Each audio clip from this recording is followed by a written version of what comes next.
La revista Lectura y Arte fue una publicación literaria e ilustrada que circuló en Antioquia desde 1903 hasta 1906. Se podía acceder a ella por suscripción o comprando alguna edición individual. En sus inicios se propone ser una revista mensual, pero con el tiempo sufre el desgaste económico natural para una publicación ilustrada y especializada en esa época, por lo cual se vuelve más esporádica, publicando en total 2 ediciones, cada una de 20 páginas.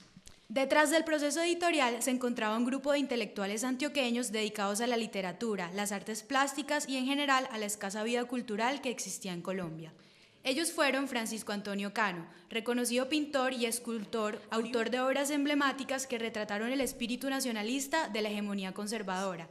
Antonio José Cano fue escritor, librero, pintor y crítico de arte. En toda su vida se mantuvo cerca de las publicaciones culturales, científicas y artísticas de la época. Marco Tobón Mejía fue un escultor, dibujante y pintor destacado por su trabajo en Francia, y Enrique Vidal. Desde su primera edición, Lectura y Arte se propone ser una fuente para avivar el espíritu artístico e intelectual de la patria, tener una proyección nacional, abandonar el regionalismo, llegar a un público más extenso y educar a la ciudadanía en materias culturales.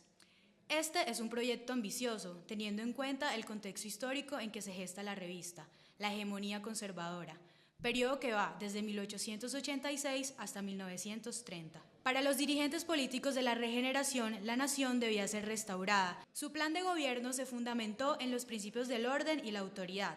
Hay consolidación clara de un proyecto de nación conservadora que se venía gestando desde la prensa y alcanzó su punto máximo con la Constitución de 1886. Entre las principales reformas que establecieron Rafael Núñez, Miguel Antonio Caro, entre otros intelectuales del movimiento regenerador, estuvo la unión del Estado y la Iglesia Católica, lo cual se pactó en el concordato firmado en 1887 con Roma. Para los regeneradores, el espíritu de la nación colombiana era necesariamente católico, regulado por las leyes divinas que garantizaban el orden que tanto anhelaban para gobernar todo el territorio. Este discurso se extendió a la educación. Los sacerdotes y figuras de autoridad de la Iglesia fueron encargados de enseñar las escuelas públicas según las verdades teológicas. Las libertades individuales pasaron a segundo plano. La libertad de imprenta se vio sometida a una fuerte censura. Se prohibieron numerosas publicaciones y con ellas todos los discursos y opiniones disidentes. Además de esto, la Guerra de los 1000 días había demostrado el poder de la prensa para convocar conflictos armados y promover la violencia. Por estas razones, la revista pretendía enfocarse únicamente en temas culturales.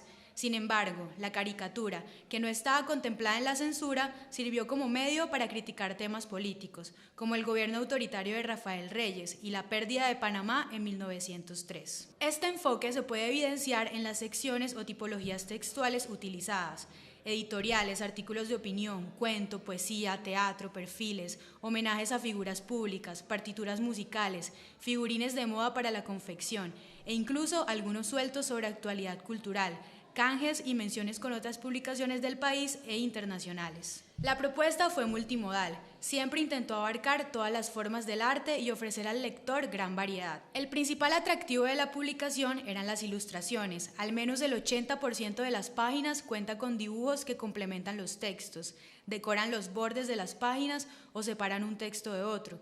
En la época esto era novedoso y por supuesto costoso. Francisco Antonio Cano y Marco Tobón Mejía fueron los principales ilustradores. Cada portada presentaba una historia que hablaba de las tendencias y creencias ideológicas del medio.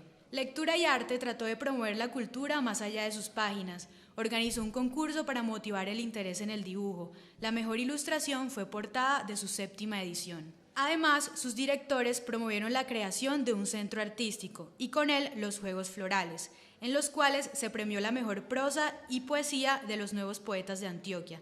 Tales autores gozaron de protagonismo en la edición número 11 de la revista. Tuvieron como escritores grandes figuras públicas e intelectuales de la época, como Epifanio Garay, Luis de Greif, F. Gómez, Baldomero Sanincano, Carlos R. Restrepo, entre otros.